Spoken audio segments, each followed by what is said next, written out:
Thank you. A disease you can simply get by going outside and enjoying the outdoors. It can now be treated more aggressively here in Iowa.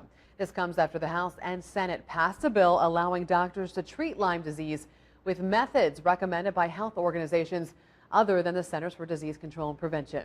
KWWL's Jessica Hartman speaking with one man who saw chronic Lyme disease take everything from him. Jessica. Yes, he, along with many other Iowans, had or are currently having to travel to another state to find the treatment needed to cure a disease that could potentially kill you. You wouldn't know it by looking at him now, but Kent Larsen spent most of his life battling Lyme disease and didn't know it. Well, I had been chronically and mysteriously ill on and off the bulk of my adult life. And doctors unable to correctly diagnose him. But 2 weeks after 9/11, I actually woke up temporarily paralyzed from the neck on down.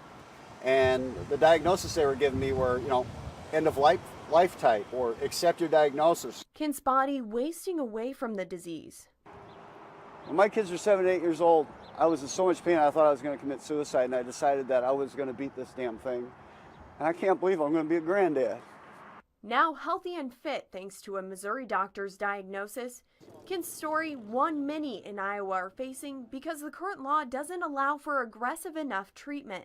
Tests can come back false negative even though you have full-blown symptoms, causing many to go untreated. These local women losing their lives to the disease because of late treatment. We ended up filing bankruptcy and going homeless over this. Others suffering financially. The typical pattern in Iowa has been this. You get infected, you get denied, you don't have it. You become lower, your productivity goes down at work. You drain your savings trying to figure out what's wrong. You lose your job. You drain your IRA, your 401k, you lose your house, you file for bankruptcy, you go on disability, you're now on state Medicaid. This is draining the coffers of the state of Iowa in several different ways. It's money. The difference between quick treatment is roughly $100 of antibiotics versus thousands for late treatment and out-of-state travel costs.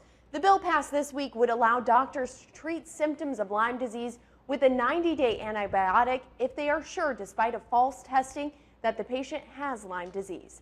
Jessica Hartman, News 7, KWWL. All right, Jessica, thank you. The new bill expected to be signed into law tomorrow by Governor Branstad, allowing doctors who follow standards put in place by the International Lyme and Associated Disease Society.